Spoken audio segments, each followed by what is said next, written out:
This is a very silly social tip, but I want you to think about, is there a question that you get that you dislike answering or you don't feel like you have a good answer to? I think being socially prepared or upping your social preparedness is a great way to be more charismatic and have less anxiety. I'm a recovering awkward person, so this is a secret way to kind of tackle some social anxiety, or for my introverts to think about these answers ahead of time so you're ready for these questions you don't like. I'm going to give you a very personal and embarrassing example. Are you ready? Okay. When I was going to college, my dad took me aside and he said, listen, Vanessa, do you like sports? And I was like, not really. And he's like, I'm telling you, you're going to go to college and people are going to talk a lot about sports, especially football. If you are in a conversation, people are talking about football, I'm going to give you an answer that will work to get you out of that conversation as quickly as possible. I was like, great, Dad. What is it? He's like, okay. By the way, this is going to age me because I went to college like couple years ago. So he said, if anyone brings up football, here is what you say. And I memorized this answer verbatim. You know, nothing compares to those 49ers in the Jerry Rice stage.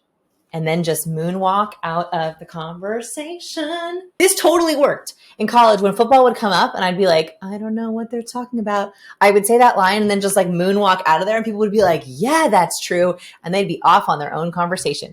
So I want you to think about, what's a question that you get that you don't like? And can you prepare a fun, funny, interesting answer that you're okay answering that then can get you to move on to the next topic, or at least help you feel less anxiety in the moment? I'd be curious, what's a question that you hate getting and how do you answer it? Tell me in the comments below. So I wanted to talk about this research study. It was done by the Society for Human Resource Management. They wanted to know, by looking at thousands of professionals, what is the single biggest factor for what makes someone happy at work? Now just guess this for a moment, if you just want to guess this. When I first thought of this, I thought, well, it's probably salary, or maybe perks, or maybe the company mission, or job tasks. They actually found the number one thing that makes people happy at work is their relationship with their coworkers. I find this very surprising. And this is because when you set out to find your dream job, usually you list things like salary and perk and flexibility and mission and job tasks. You very rarely say, and have a really great friendship with all my colleagues, right? That's usually not on the list, but it should be. So your relationship with your coworkers, having difficult people, is incredibly important. I'm so happy you are here in this class because it means that you kind of already know this. You instinctively know that that difficult person is making you less satisfied, less engaged, and less productive. And here's what happens. So if you have really amazing relationships with your coworkers, you feel 100% supported. You walk in to pitch an idea, you do a new project, and you feel like no matter what, you're going to have support from your colleagues. That's an amazing feeling. You can collaborate easier. You enjoy your day. You actually look forward to going into your day. You feel more engaged. You're able to work with your team. And most importantly, you get more done. If you like your relationship with your coworkers, they uphold their work, you do your work, everyone feels appreciated, everyone feels heard. That makes you more productive.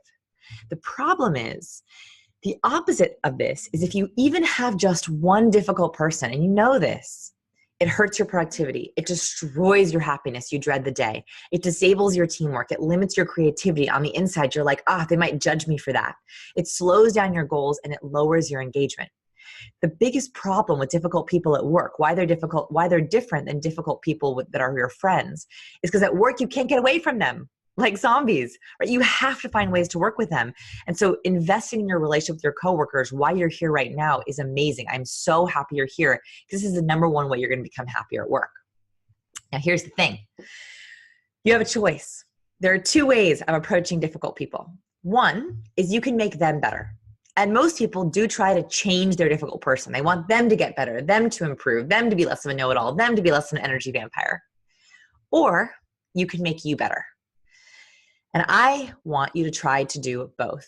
In fact, I want to teach you a framework for you to help be the best version of yourself and for them to be the best version of themselves.